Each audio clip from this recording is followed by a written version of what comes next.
नमस्कार, स्वागत है आपका एक बार फिर से हमारे इस YouTube चैनल में। और आज हम शुरुआत कर रहे हैं अपनी हिस्ट्री से।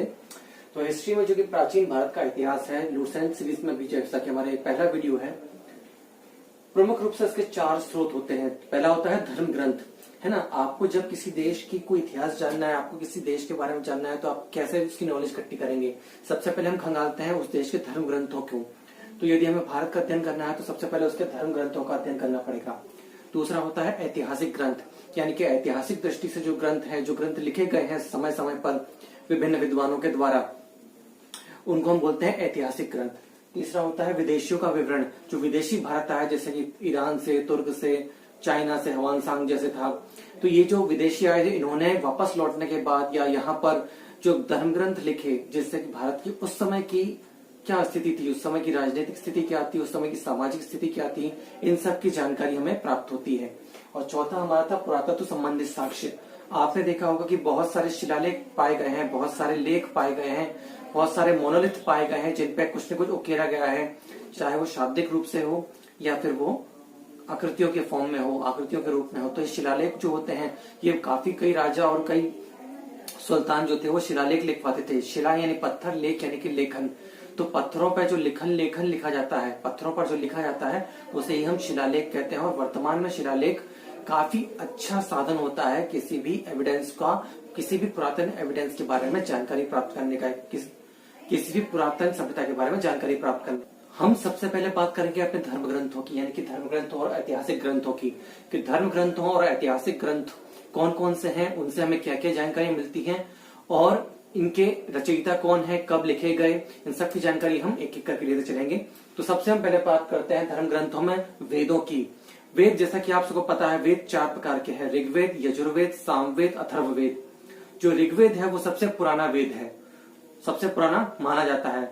यूनेस्को के हिसाब से करीब 1500 से 1000 ईस्वी पूर्व ऋग्वेद की जो है कि रचना की गई थी। अब ऋग्वेद किसी एक व्यक्ति ने नहीं लिखा है, ऋग्वेद समय समय पर अलग अलग ऋषियों, अलग अलग विद्वानों द्वारा लिखा गया है और इसे संकलन किया गया है। इसके संकलन करता थे महर्षि कृष्ण द्वैपायन वेद व्यास जी। इन्होंने ही इनका संकलन किया था। संकलन का अर्थ होता है अलग अलग लोगों के द्वारा लिखी गई रचनाओं को एक सूत्र में बांधकर एक पर्टिकुलर बुक के रूप में उसे लिखना या पब्लिश करना, उसे हम कहते हैं संकलन।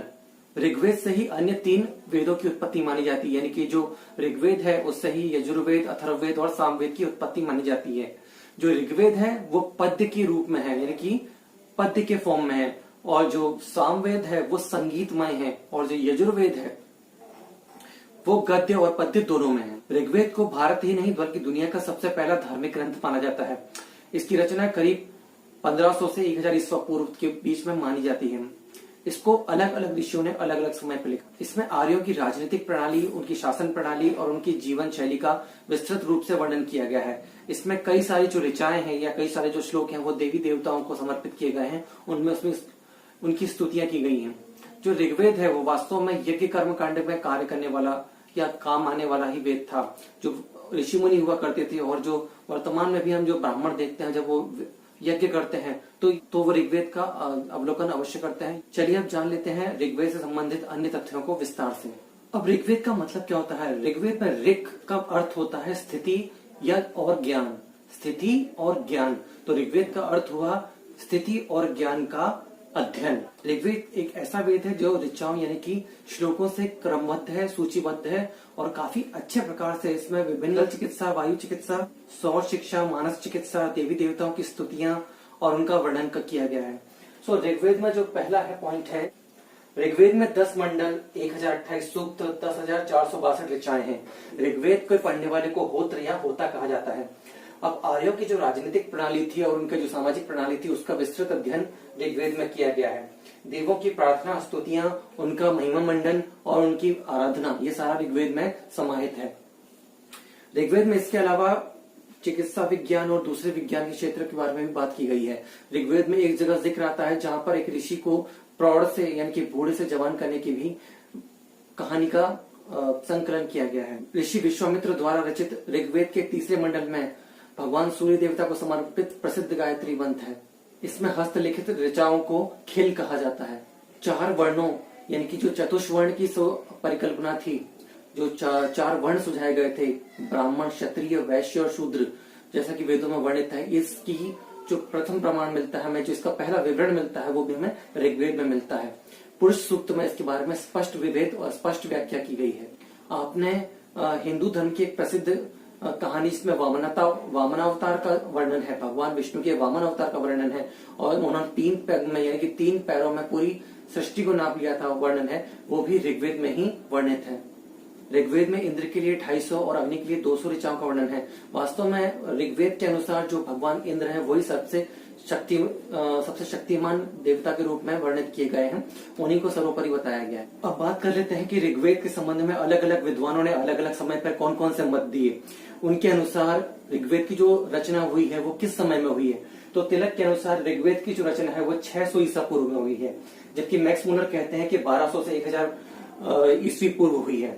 इसी के तहत विंटर नेक्स्ट 3000 ईसा पूर्व इसकी रचना मानते हैं, जबकि जो सर्वमान्य मत है जिसको यूनेस्को भी स्वीकारता है वो 1500 ईस्वी के आसपास का समय ऋग्वेद की रचना का माना जाता है। ऋग्वेद में लगभग 25 नदियों का जिक्र किया गया है, जिसमें जो सिंधु नदी है उसका सबसे ज्यादा वर्णन मिलता है, और जो सरस्वती नदी है उसको सर्वाधिक पवित्र नदी माना गया। ऋग्वेद में ही 33 कोटि देवी देवताओं का वर्णन किया गया है। जो 33 कोटि का अर्थ होता है प्रकार, कोटि का अर्थ यहाँ पर करोड़ों में नहीं है, कोटि का अर्थ होता है प्रकार।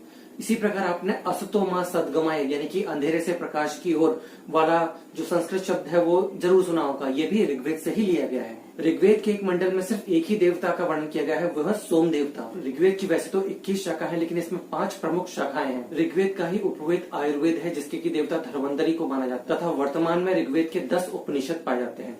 तो ये ऋग्वेद से संबंधित आपको जो महत्वपूर्ण तथ्य जो जानने लायक थे आपकी परीक्षा के लिए, वो सारे इस छोटे से वीडियो में बता दिए गए हैं। जब हम मेंस की तैयारी के वीडियोस अपलोड करेंगे तब इस हर चीज का डिटेल में अध्ययन करेंगे।